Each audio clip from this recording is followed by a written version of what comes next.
예전에 유튜브를 보다가 돌아가신 하용조 목사님의 설교를 듣게 된 적이 있습니다.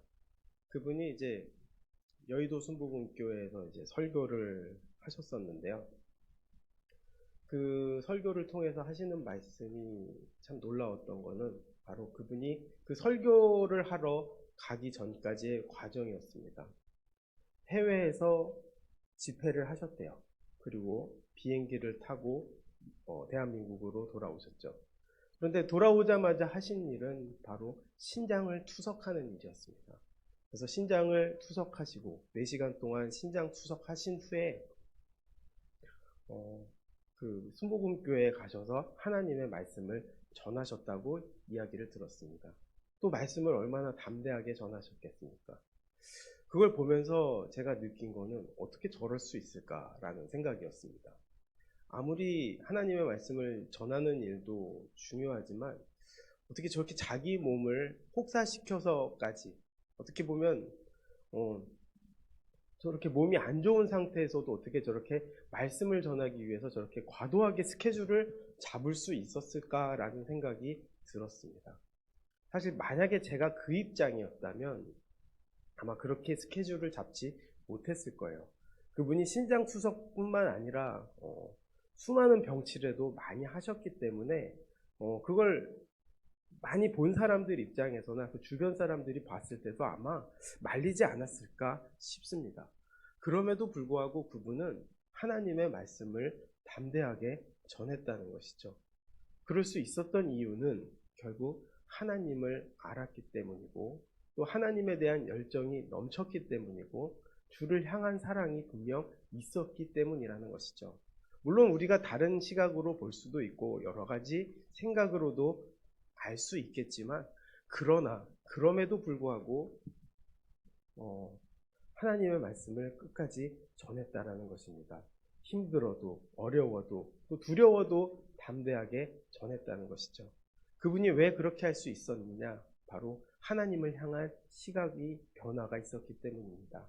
믿음의 진전이 있었고 믿음으로 바라보았기 때문에 그러한 행동들을 할 수 있었다는 것이죠.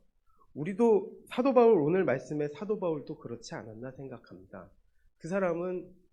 그분은 사실 하나님의 말씀을 전하다가 어려움을 당했습니다. 수많은 어려움을 당했죠. 고난을 받았고 또 매를 맞았고 또 배척을 당했고 미움을 샀습니다. 또 지금은 어디에 있습니까? 바로 감옥에 있다는 것입니다. 우리는 감옥에 있다면 어떤 생각을 할까요? 빨리 나가고 싶다. 또 빨리 석방되고 싶다. 이러한 생각이 가득하지 않을까 생각합니다. 그런데 사도 바울은 그 감옥에 있는 것 자체를 나쁘게 생각하지 않습니다. 그 이유가 무엇일까 생각해 보니까 오늘 말씀처럼 이 감옥에 있는 것이 유익이 된다라고 이야기합니다. 왜 그랬을까요? 바로 그곳에서도 복음이 전해지기 때문입니다.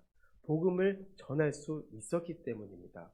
사실 사도 바울이 감옥에 가지 않았다면 거기에 있는 모든 관수들과 죄인들은 하나님의 복음 또 하나님의 말씀을 듣지 못했을 것이고 구원을 생각하지 못했을 것입니다. 그런데 사도 바울이 그 자리에 갔기 때문에 복음이 전해질 수 있었고 또 복음을 들을 수 있었습니다. 그 옆에 있는 간수들은 어땠을까요? 그 간수들도 결국 사도 바울이 하는 말들은 복음에 대한 이야기였을 것이고 그 복음을 듣고 싶지 않아도 하루 종일 사도 바울을 바라봐야 됐기 때문에 또 지켜봐야 됐기 때문에 그의 행동이나 말들을 듣게 되었을 것이고 그 말들이 어떻게 될까요? 결국 복음으로 받아졌다는 것이죠. 사실상 사도 바울이 감옥에 매인 것처럼 보이지만 오히려 사도 바울을 통해서 하나님의 뜻이 그 간수들과 죄인들에게 매이는 놀라운 은혜가 나타난다는 것입니다. 우리는 만약에 누군가 그렇게 감옥에 들어갔다면 기도할 것입니다. 어떻게 기도할까요? 바로 빨리 나올 수 있게 해달라고, 또 고난이 해결될 수 있게 해달라고, 또 고난을 받지 않게 해달라고 기도했을 것입니다. 그런데 사도 바울은 그 안에서 감사를 누렸고 하나님의 시선으로 바라보게 되었다는 것입니다. 그렇게 하나님의 시선으로 바라보니까 그 간수들의 변화도 나타나게 되었을 뿐만 아니라 그 안에 있는 죄인들도 그 이야기들을 듣고 하나님의 뜻을 바라보게 되었다는 것입니다. 그렇게 바라본 결과 어떻게 될까요? 밖에 있는 사람들도 그 안의 이야기를 듣게 되는 것이죠.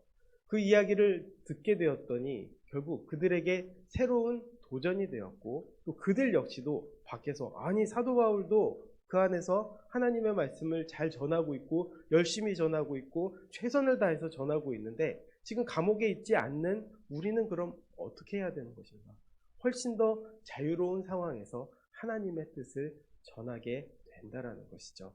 그래서 담대하게 전하게 되었고 또 흔들림 없이 그들도 전하게 되었다는 것입니다. 우리는 이 모든 과정을 통해서 고난에 대해서 다시 한번 생각해 보게 됩니다. 우리는 고난이 유익하다, 여러 가지 고난의 어려움이 분명히 안 좋은 일이다, 이렇게 여러 가지로 생각할 수 있지만 결국 하나님의 시선과 하나님의 뜻을 통해 바라보게 되면 그 고난이 이해되고 해석되는 것이죠. 내가 들어가 있어도 구원의 역사가 일어나는 것이고 또 내가 나와 있어도 구원의 역사가 일어난다는 것이죠. 하나님의 뜻이 이루어진다라는 것입니다. 그 뜻을 바라보게 되면 우리 모두가 주 안에서 하나가 될 수 있는 것이고 또 그 뜻을 이루기 위해서 우리는 어디를 가든 어떤 모습으로 살아가든 담대하게 전할 수 있다는 것이죠. 그것을 우리는 바라보아야 합니다. 세상의 기준과 세상의 뜻으로는 너무나 해석되지 않는 일, 어려운 일이지만 그 어려운 일 속에서도 하나님의 놀라운 역사와 인도하심이 있다는 것입니다. 우리가 지난 욥기를 읽으면서 느꼈던 것은 무엇입니까? 바로 욥은 죄가 없는 것처럼 보였습니다. 또 욥은 아무리 생각해봐도 자신이 깨끗하다고 여겼습니다. 그러나 하나님의 말씀을 들었을 때 결국 어떻게 알았습니까? 결국 귀로 들었던 것이 눈으로 보이게 되었고 그가 회개했다라고 이야기하고 있습니다. 하나님의 시선으로 하나님의 뜻으로 바라보았더니 자신이 깊은 곳에 마음속 깊은 곳에 죄인이다라는 것을 깨닫게 되었죠. 그렇게 깨달을 수 있었던 이유도 결국 하나님의 놀라운 은혜 속에 그가 고난을 받았기 때문에 알게 되는 일이라는 것이죠. 그 고난을 통해서 놀라운 변화가 나타난다는 것입니다. 우리에게도 이해되지 않는 고난이 있을 수 있습니다. 또 이해되지 않는 어려움들이 있을 수 있습니다. 해석되지 않을 때도 많습니다. 그러나 그 안에서도 하나님의 놀라운 그 구원의 은혜와 역사가 있다는 것을 우리 모두가 믿게 되기를 원합니다. 그렇게 되면 그때 되어서야 하나님께서는 그것을 깨닫게 하시고 해석하게 하신다는 것입니다. 고난의 문제는 무엇일까요? 그냥 내 삶 속에 어려움뿐만 아니라 주변에 시기도 있다라는 것입니다. 하나님의 말씀을 잘 전해도 그 안에서 분쟁과 시기가 있다는 것도 우리가 알아야 한다는 것이죠. 어떤 사람은 순수하지 못하게 하나님의 뜻을 전하는 모습도 봅니다. 전도를 되게 열심히 하는 분들을 보았을 때 정말 열심히 주의 사랑으로 하시는 분들도 많지만 가끔은 그런 분들도 계십니다. 내가 전도함을 받기 위해서 전도하시는 분들도 계시죠. 그분들의 특징은 무엇일까요? 갖다만 놓습니다. 교회에 등록만 하게 합니다. 그 등록 이후에는 별 생각하지 않는 사람도 있습니다. 그렇지만 그것을 우리가 비판하기 전에 그것도 하나님의 은혜다, 또 하나님의 인도하심이다, 역사하심이다, 또 그 부족함이 있다면 우리가 채워줘야 된다라고 생각해야 한다는 것입니다. 여러 가지 문제들이 있을 수 있습니다. 교회 안에서 내가 하려고 또 내가 양육하려고 하는 사람들도 있습니다. 또 밖에 나가서도 하나님의 말씀을 전하지만 방금 이야기한 그런 잘못된 열정을 가질 수도 있습니다. 그러나 그런 사람들도 하나님의 역사 안에 있다는 것을 우리가 인정해야 하는 것이죠. 물론 비판할 수도 있고 비난할 수도 있지만 더 중요한 것은 주 안에서 사랑으로 품어야 한다는 것입니다. 사도 바울을 시기했던 사람들도 있었습니다. 감옥에 있는데 왜 시기할까요? 또 감옥에 있는데 왜 부러워할까요? 그 안에서 하나님의 놀라운 역사를 보았을 때, 또 많은 사람들이 그 이야기를 듣고 변화되었을 때 그것이 시기심이 될 수 있습니다. 그러나 그것조차도 복음을 위해서, 복음을 전하는 일에 사용될 수 있다면 사도 바울은 기뻐한다라고 이야기합니다. 사실상 기쁨의 기준과 생각이 다른 것이죠. 하나님만 믿을 수 있다면, 누군가 하나님의 복음을 듣고 변화할 수 있다면, 믿음의 자리에 갈 수만 있다면 그 어떤 일도 사도 바울은 감사한 일이다 라고 이야기하는 것입니다. 교회를 어디를 다니던 또 내 교회가 아니라 다른 교회에 있다 할지라도, 또 어떤 곳에 간다 할지라도 그분이 믿음을 가질 수만 있다면, 또 믿음의 은혜에 동참할 수만 있다면, 또 복음을 늘 전할 수 있다면, 또 복음으로 변화될 수 있다면 그 모든 것이 다 주님의 은혜라는 것을 이야기하는 것이죠. 우리 모두가 그렇게 살기를 원합니다. 사실 제 자신조차도 그러지 못할 때가 있습니다. 또 그렇지 못해서 내 욕심껏 살려고 생각할 때도 많습니다. 그러나 그럼에도 불구하고 늘 죄인임을 깨닫고 늘 겸손하게 하나님의 뜻을 이뤄갈 수 있다면 그 모든 것들이 하나님의 은혜라는 것이죠. 부족한 저를 이 자리에 세워주신 것도 하나님의 은혜고, 또 전할 수 있게 하신 것도 하나님의 은혜라면 이 모든 상황 속에서, 여러분들이 겪는 모든 일 속에서 하나님의 놀라운 은혜와 기쁨이 넘치게 되기를 원합니다. 그리고 그 기쁨 안에서 주님이 주시는 그 어려움 속에서, 어려움이 있다 할지라도 고난이 해석되기를 원합니다. 그것이 해석이 된다면 하나님의 놀라운 뜻을 이룰 수 있기 때문입니다. 그렇게 하나 되기를 하나님은 원하고 계십니다. 주님 안에서, 믿음 안에서, 하나님의 인도하심 안에서 모두가 하나 되기를 원한다는 것이죠. 세상의 핍박도 있습니다. 세상의 핍박도 있지만 그 핍박 속에서도 하나님의 뜻을 이해하고 또 하나님이 인도하시는 그 고난들이 해석된다면 우리는 이 삶 속에서 하나님의 은혜를 누릴 수 있다는 것이죠. 세상은 교회를 비판하고 비난합니다. 또 세상은 자기 생각이 가득한 사람들 속에서 서로 분쟁하고 싸웁니다. 자기들끼리 싸우면서도 믿는 우리들을 비판하죠. 그러나 그 비판 속에서도, 또 그들의 비난 속에서도, 또 세상의 방식을 거절하는 우리의 모습 속에서도 늘 어려움이 있습니다. 그리고 그 어려움이 있지만 그런 곳에서 결국 우리가 깨닫는 것은 뭘까요? 그들을 위해 기도할 수 있기를 하나님께서는 원하고 계신다는 것이죠. 어려워서 기도를 하든, 또 그들이 불쌍해서 기도를 하든, 기도의 자리에 나와서 기도하게 되면 하나님의 뜻을 알게 되는 것이고 우리의 기도의 기준도 달라질 수 있다는 것이죠. 우리가 지금 이 자리에 모여서 기도하는 이유가 무엇일까요? 결국 하나님의 뜻이 이루어지기를, 복음이 전해지기를 기도하게 된다는 것입니다. 물론 개인적인 기도를 가지고 올 수 있습니다. 또 개인적인 기도를 위해서 열심히 기도할 수 있습니다. 그러나 그 기도의 자리에서 주님을 만나고 깊이 만났을 때 그 기도의 자리는 결국 하나님의 뜻을 이루는 자리, 하나님의 뜻을 바라는 자리가 될 수 있다는 것이죠.